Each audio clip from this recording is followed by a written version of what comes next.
So what I'm excited to show here is my fantasy football drafting tool. I use this to draft my fantasy teams every year with a lot of success. Those who don't know, value-based drafting is how you compare positions. That is what this uses. So the way value-based drafting works is it looks at how much value you provide relative to a replacement player at your position or whatever threshold you want to set. So in this case, I'm in a 12-team league with one QB.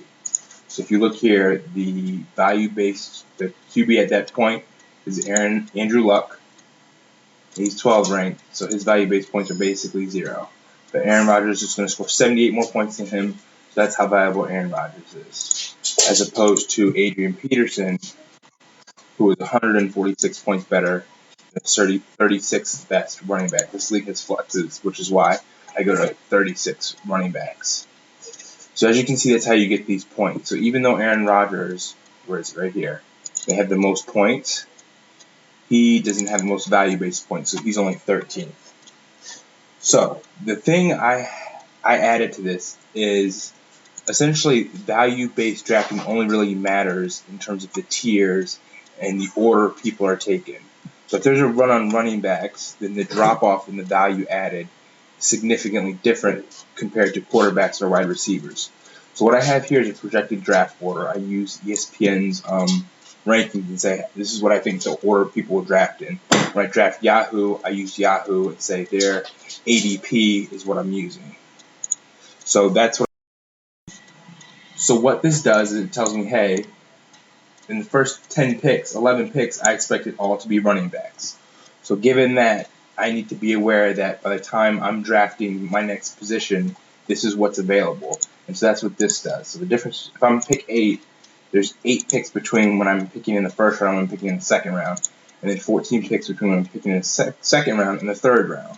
So what it does is it says, what's the optimal pick for me to make given my rankings? So here, I'll select, and as you draft, you just update this sheet. So as I'm drafting, I would say Adrian Peterson, Arian Foster, so Ray Rice, say he gets drafted, then Marshawn Lynch.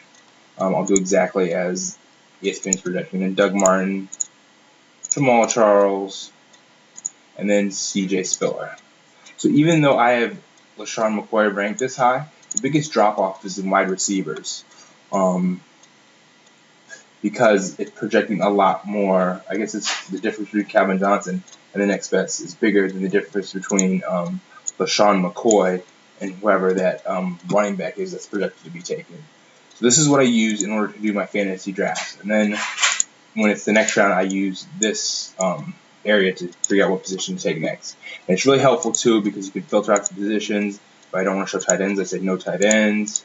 If I already have my quarterback, I just say no quarterbacks. But say I'm heavy on running backs. I don't want to eliminate them, but I want to reduce the importance of them. So I give them 0.5 factor, and you see the drop off goes down, and they're no longer selected here. It impacts this. It doesn't impact your actual rank ordering. So that is my fantasy drafting tool, and you can update any of these numbers. So you'll see how it changes the 10-team league. The tight end becomes more important in that case.